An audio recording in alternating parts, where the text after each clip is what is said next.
యూదా పత్రిక 1:24 చదువుదాం. తొట్టిల్లకుండా మిమ్మును కాపాడుటకు అనండి.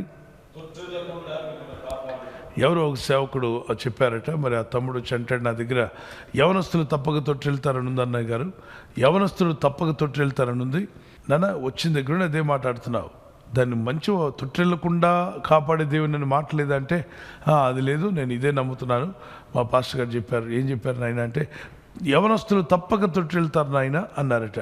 కాబట్టి ఇప్పుడు నువ్వేమనుకుంటున్నావు అంటే, నేను తొట్టిల్లాలని బైబిలే చెప్తుందండి అన్నాడు. తమ్ముడు, నువ్వు తొందరపడుతున్నావు, నువ్వు పూర్తిగా బైబిల్ చదవలా. యవనస్తులు యవన బలం ఉన్నా కూడా దేవుడు లేనివాడు తొట్టిల్తాడు, దేవుని తోడు లేనివాడు తొట్టిల్తాడు. ఎంత బలం ఉన్నా కండల వీరుడు అయినా నువ్వు తొట్టిల్లిపోతావు.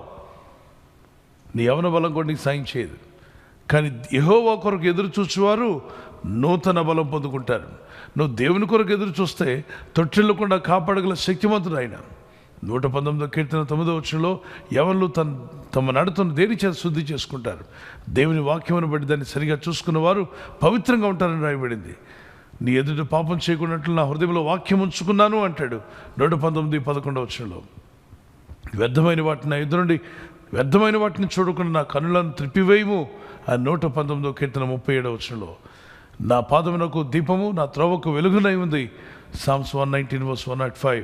అన్నీ స్పష్టంగా ఉండగా వాక్యము, ఒక వాక్యాన్ని పట్టుకొని తొట్టిల్తారట. వాళ్ళు ఎవరైనా తొట్టిల్లొచ్చు, కానీ దేవుడిని ఆశ్రయించిన వాడు ఎన్నడూ తొట్టిల్లడు. యోసేపు యవనస్తుడే. మరి యవనస్తులు తప్పక తొట్టిల్తారని ఆ పైప్ లైన్ పట్టుకున్నారు, కానీ ఆ కింద లైన్ ఎందుకు తీసుకోవట్లేదు? ఇది కూడా కింద లైన్ తీసుకున్న ఈయన యెహోవా కొరకు ఎదురు చూచేవారు నూతన బలం పొందుతారనుకున్నాడు. దేవుని యందు భయభక్తి గల వారు తొట్టిల్లకుండా కాపాడబడతారని నమ్మాడు. అప్పుడు బైబిల్ లేదు, పాస్టర్ గారు లేరు, వాక్యం లేదు. కానీ ఎలా నమ్మాడు? వాళ్ళ నాన్నగారు చెప్పిన వాక్యాలు పట్టుకున్నాడు. వాళ్ళ తాతగారు భక్తి మరి పుణుకుపుచ్చుకున్నాడు. మంచి భక్తిపరుడు, ప్రార్థన చేస్తున్నాడు. ఇతనికి ఎన్ని శోధనలు వచ్చాయి? అనేక శోధనలు వచ్చాయి తొట్టిల్లడానికి. యవన కాలంలోనే వచ్చాయి, కానీ తొట్టిల్లకుండా కాపాడబడ్డాడు. యోసేపు అంటాడు, ఇట్టి పాపము నేను ఎలా చేస్తాను? నా దేవుడైన ప్రభు నన్ను చూస్తున్నాడు, అది శాపంగా మారుతుంది, ఈ పాపం శాపాన్ని తెచ్చిపెడుతుంది, వద్దు అని అక్కడి నుండి పారిపోవడం జరిగింది.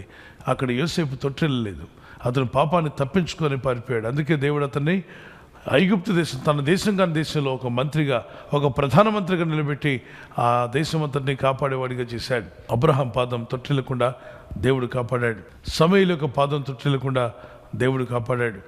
మీరు బైబిల్లో చదవచ్చు. అపోస్తలుడైన పౌలు పాదము తొట్టిల్లకుండా దేవుడు కాపాడాడు. పౌలు అంటాడు, దుష్టత్వం నుండి నా దేవుడు నన్ను కాపాడాడు, మిమ్మల్ని కాపాడుతాడని. నీ పాదం తొట్టిల్లకుండా కాపాడుతాను అని వాగ్దానం చేశాడు. Shall we close our eyes and pray? సేవలో కానీ, పరిచర్లో కానీ, కుటుంబాల్లో కానీ, యవన బిడ్డల చదువుల్లో కానీ వారు నడుచున్నప్పుడు వారి పాదం ఇరుకున పడకుండా తప్పించాడు.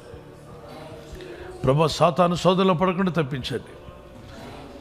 యవనస్తులైన, యవన బలమున్న, ఎంత తెలివైన వారైనా పడిపోతారు. కానీ యెహోవా ఆధారం చేసుకుని బ్రతికిన వారు ఏ శోధనైనా జయిస్తారని రాయబడింది. పక్షిరాజు యవనమును నూతనపరుస్తున్నా. నా ప్రభు పైకి ఎగిరే శక్తిని నీ ప్రజలకు దయచేయండి. నీ ప్రజల్లోని ఇబ్బందులు కొట్టివేయండి. వారు వర్ధిల్లుటకు మార్గం సరళం చేయండి. ఈ రాత్రి నెమ్మదితో పండుకొని సురక్షితంగా కాపాడబడినట్లుగా నీ అగ్ని కంచి వేసి మమ్మల్ని కాపాడండి. మీ చిత్తములో కొనసాగే కృప అందరికీ దయచేయమని యేసుక్రీస్తు ప్రశస్త నామములో వీరందరికీ చక్కని నిద్ర దయచేసి తెల్లవారు లేచి కృపను మాకిమ్మని క్రీస్తు యేసు నామములో అడిగి వేడుకుంటున్నామా పరలోకపు తండ్రి, ఆమేన్, ఆమేన్. ఈ వాగ్దానాన్ని మీతోనే ఉంచుకోకుండా లైక్ చేయండి, షేర్ చేయండి. అనేకులు ఈ యొక్క ఛానల్ సబ్స్క్రైబ్ చేసుకోమని తెలియపరచండి. సబ్స్క్రైబ్ చేయని వారు కూడా సబ్స్క్రైబ్ చేయండి. Good night. God bless you.